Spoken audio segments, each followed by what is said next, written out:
With the recent release and success of Shang-Chi in theaters, many people after coming out of the film may have wanted to go back and check out an older MCU movie for all of those Marvel references that were in the film. But if you're like me, you came out of that movie on a martial arts high and wanted to check out some more flicks in the martial arts genre.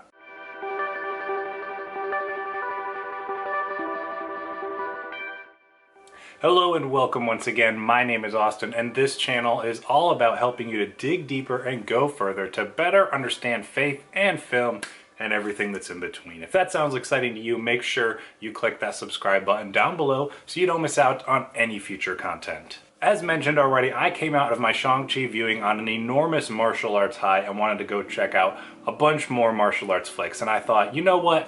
As much as there's a lot of people out there who want to check out Marvel movies, or maybe this was their first kind of exposure to a more martial arts centric film, I wanted to recommend 4 martial arts films that I think you would enjoy whether you are already into martial arts flicks or this Shang-Chi film was your first foray into that realm.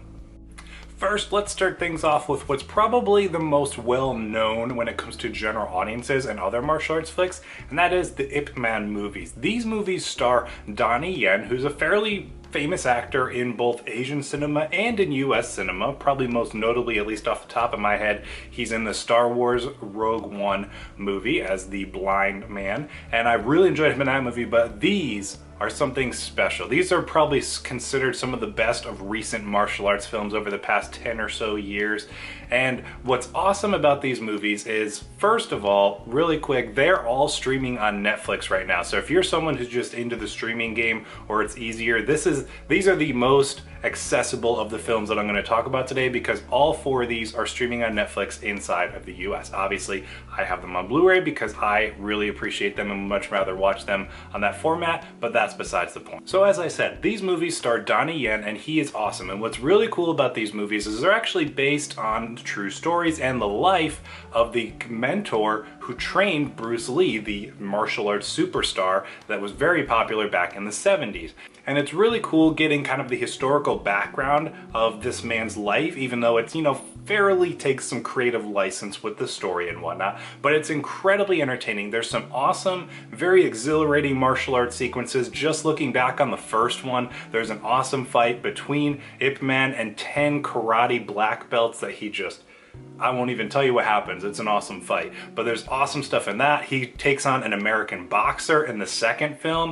In the third film, we actually have Mike Tyson, yes, the Mike Tyson, playing a character of like a gangster in the movie, and him and Mike Tyson have a fight. And then in the fourth one, if you are somewhat in the martial arts game, you know Scott Adkins is a famous American, actually, he's not actually American, he's Australian, but he's famous in a lot of American movies, but he does a lot of martial arts stuff as well, and he actually plays the main antagonist, you can see there, of the fourth film. So each film is varied in what it does. They all are obviously based on the historical reference of this man's life, but they're each very cool in their own right. Tons of really fun, really exciting action scenes, and very inspiring story and inspiring life that was led by this guy. And actually in the fourth one, you do get someone portraying Bruce Lee as well. So if you are a Bruce Lee fan and you haven't seen this one yet, you do get a little bit of Bruce Lee action there.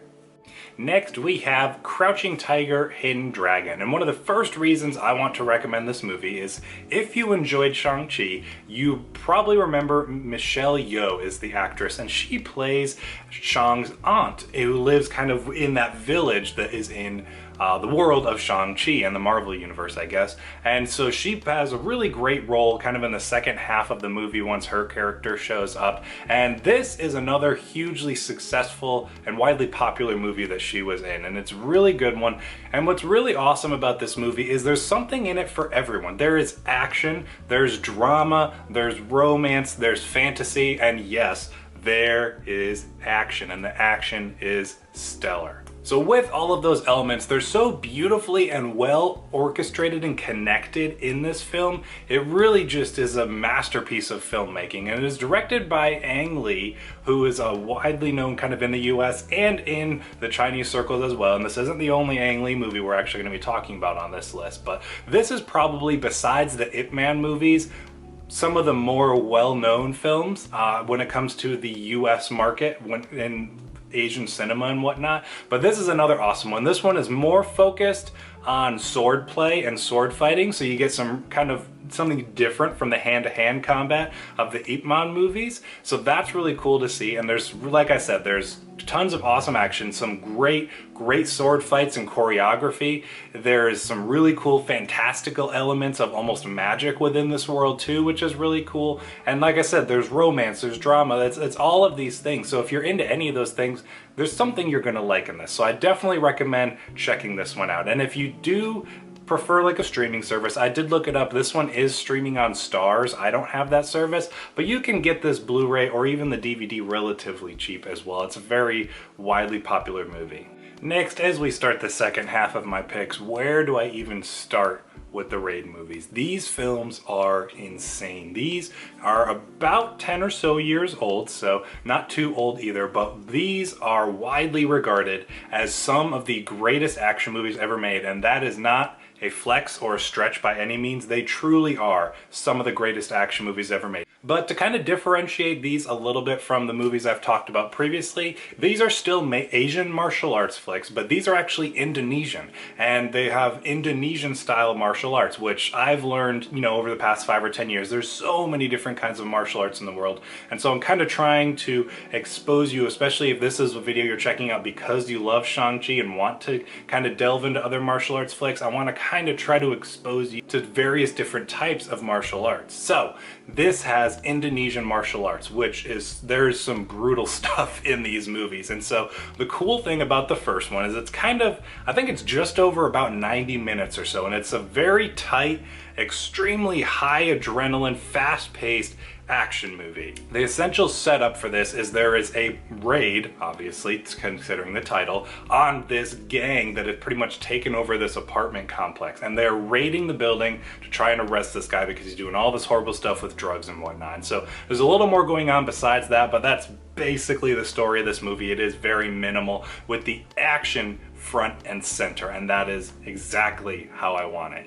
And so what's really cool about this, like I said, is it's very tight 90-minute action movie, and they're just going story to story, working their way up this building to try to get to the top where this gang lord is. And the action scenes in this movie are incredible. The stunt team did a phenomenal job. This is some of the most visceral and in-your-face action that you will ever see. I just rewatched this movie a few weeks ago for the first time in a while, and even after having seen this movie previously, watching it again, I was still blown away. This movie is brilliant. And then the second one, what's really cool about The Raid 2 is it kind of expands on this world. So like I said, the first movie is about a 90-minute tight action thriller. The second one is much longer. It's about 2 hours and 20 minutes, maybe 2.5 hours long, but there's a much more fleshed out story as we follow the main character that we kind of followed in the first movie, what happens to him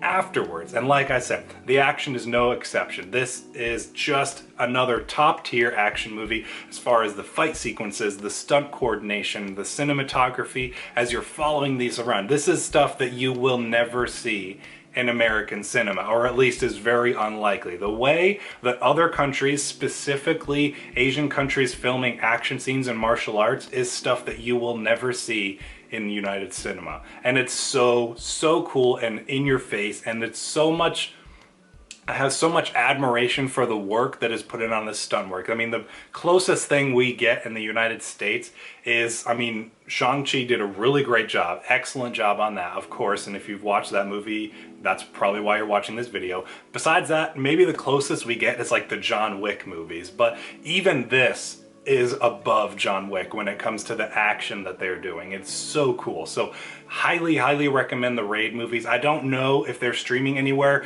but you can even get these in like a Best Buy for like 10 or 15 bucks or on Amazon. So if you're into action movies and you really like Shang-Chi and that's your introduction to action films, definitely check these ones out. They're high adrenaline, tons of fun action films. Finally, the last movie I want to recommend to you in today's video is Red Cliff. Now, this is a two-parter. Now, I will note, disclaimer, there is a one movie or one one cut edition of this movie that was originally released in the US, but this is the original 2-movie cut. And the reason I say that is because there's like a 2-hour cut of this movie that was released in US cinemas, pretty much universally hated. But the reason it was universally hated is because this 2-movie cut is about 4.5 hours long in total length. Now, it's very easily watched in 2 separate parts, so if long movies are not your thing, you can easily check it out in 2 parts. But this is the 2-part version. I got it on Amazon a few years ago for maybe 12 bucks or something like that. Was recommended it based off a YouTube channel I was watching. And the reason I want to recommend this movie is because one of my favorite parts of Shang-Chi was the performance of Tony Leung, I think his name is, who portrayed Shang's father in the film. I thought he did an excellent job with the character, and I loved that performance. Might be my favorite performance of his. And he is actually also in this movie and plays one of the main characters in Red Cliff. Now, I do think it's funny that Justice League, the Zack Snyder cut that is, just came out recently, and everyone, when that movie came out, was like, oh gosh, 4-hour movie. And I'm thinking to myself, I've sat through this in one sitting, and this is 4.5 hours long. So you definitely are going to benefit from sitting down and watching it in one sitting, but you by no means obviously have to. So what's awesome about this movie is it is a John Woo film, and John Woo is most well known in the US probably for either Face Off with Nicolas Cage and John Travolta or Mission Impossible 2. So he did both of those, but this was a movie he did back in China. He kind of went back to his roots and did this one. And I believe I've talked about this movie briefly on my channel before, but I love this movie because I can kind of put it on the same level as that of like Gladiator and Braveheart, of being an epic war movie. So this is basically the story of the battle that led to the split into the 3 Chinese kingdoms, from what I understand, that kind of ruled China for a long time. And there is some awesome, incredible action in this movie. What's really cool is it is a blend of martial arts action, so kind of like where I talked about with The Raid or Crouching Tiger or the Ip Man movies. You get that martial arts aspect of it, but you also get the grand epic warfare aspect of the film too. So that's awesome to kind of get that blend together. And there's just these huge, massive scale battles. It's really cool because you get to see the strategy that goes into it, and there's a lot of battlefields that you get to kind of look at from a bird's eye view and see the strategies and kind of clashing to see which one overtakes the other. So I mean, like I said, this is a long movie if you watch it in one sitting, but it takes the time to flesh out the story. You get some really interesting characters along the way. There's epic martial arts action. There's awesome warfare on these battlefields that are so grand and epic. It was one of the most expensive movies made at its time, and there's so much to love about this one. So that's the last movie I wanted to recommend. I hope, thanks to this video, you are interested in checking out at least one more of these movies that I talked about here. Like I said, I was a huge fan of Shang-Chi, loved what they did with it, and I think it was a great opportunity to expose American audiences to foreign films, because a lot of the movie was in Mandarin, and that was really cool. I think the first 10 minutes of the movie you had to read subtitles, which I thought was great, and really it tapped into that culture. And then, like I said, they really put the effort in when it came to the stunt work and the action scenes of all the martial arts combat and stuff. Really great stuff. So if you enjoyed Shang-Chi like I did, I hope that this is a list that you will check out each and every one of these movies on here, or at least check out something I talked about today. Thank you once again for sticking around to the end of this video. I hope you enjoyed it, and I'll see you in the next one.